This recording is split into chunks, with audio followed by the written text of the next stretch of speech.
पश्चिम बंगाल के शिक्षक भर्ती घोटाले को लेकर आए सुप्रीम कोर्ट के फैसले पर ममता बनर्जी ने सोमवार 7 अप्रैल 2025 को प्रतिक्रिया दी। सुप्रीम कोर्ट ने इस मामले में राज्य के 25,753 शिक्षकों और कर्मचारियों की नियुक्तियां रद्द कर दी थी। इसके साथ ही सुप्रीम कोर्ट ने उन उम्मीदवारों से उनकी सैलरी भी वापस लेने को कहा था जिनकी नियुक्ति को लेकर धोखाधड़ी के रूप में माना गया।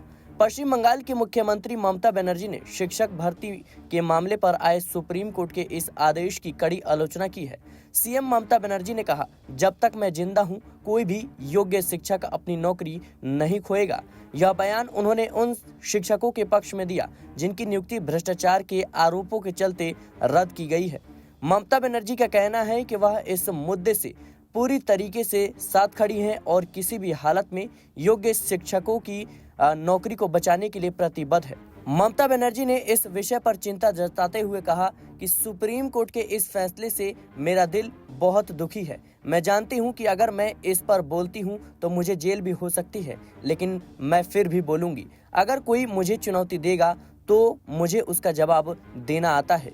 उन्होंने यह भी स्पष्ट किया कि उनका यह दृढ़ संकल्प है कि योग्य शिक्षकों को हर हाल में उनका अधिकार दिलवाएंगी और किसी को भी उनकी नौकरी छीनने की अनुमति नहीं देंगी।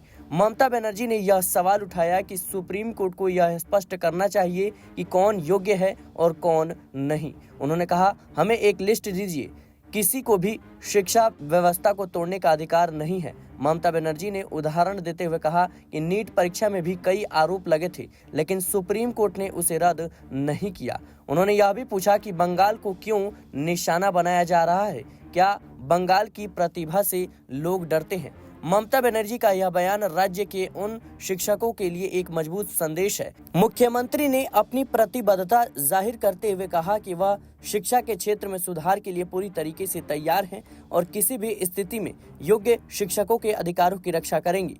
उन्होंने राज्य के शिक्षकों के हक के लिए एकजुट होने की अपील की है और यह स्पष्ट किया है कि उनका संघर्ष केवल एक राज्य तक नहीं बल्कि पूरे शिक्षा व्यवस्था की रक्षा का है।